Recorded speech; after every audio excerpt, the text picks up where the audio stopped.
Hi everyone, welcome to Daily IELTS English, where I'm going to review quickly with you some of the strategies that you can use to better organize your answers for your IELTS English test. First, I'll go over the technique, and then I will demonstrate it in my own answer.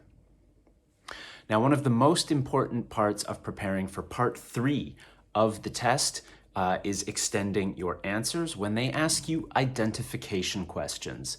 These are the kinds of questions where they might ask you, what are some of the things that are produced where you come from? What are some things people can do?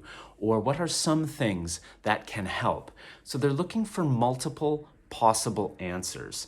One of the biggest mistakes I see here is people give one answer. And you want to prepare yourself to always try to think of multiple answers that you can give. So let's take a look at this one question first. What areas of a town or city do tourists often like to visit? Very often, people will give a single short answer. Here's what I would recommend.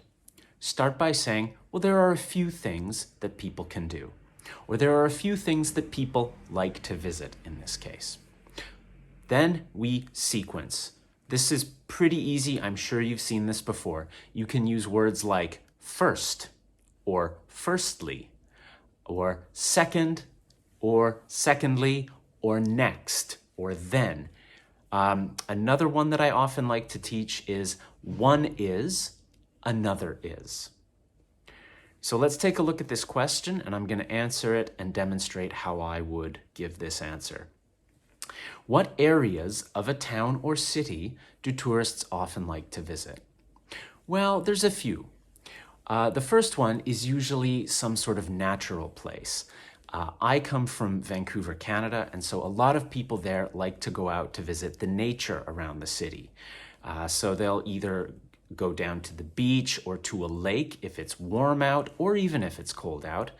I think people like to be around the water. I think it helps them feel relaxed. I think whenever people travel, they usually are interested in the nature areas. So if you're in Canada, there's going to be a lot of that. Here where I live in Australia, there's a lot of that. And that's why these places are popular. Another thing that people like to visit would be museums or indoor attractions. So that could be an aquarium or an art gallery. I think when people visit a new city, they like to check out some of the culture, and that might include some of the history, some of the local artists. So if you want to relax and get out in nature, that's an option. But if, let's say the weather's not good or it's cold, or you're more interested in the local history or the culture, then you would probably go to a museum or an art gallery. All right, thanks everyone for watching. Remember, you must practice till you get it right, and then I want you to keep going until you can't get it wrong. Please let me know a little bit about what kind of place tourists like to visit, where you live, and what do you think that means? What's your interpretation of why people enjoy going there? Good luck.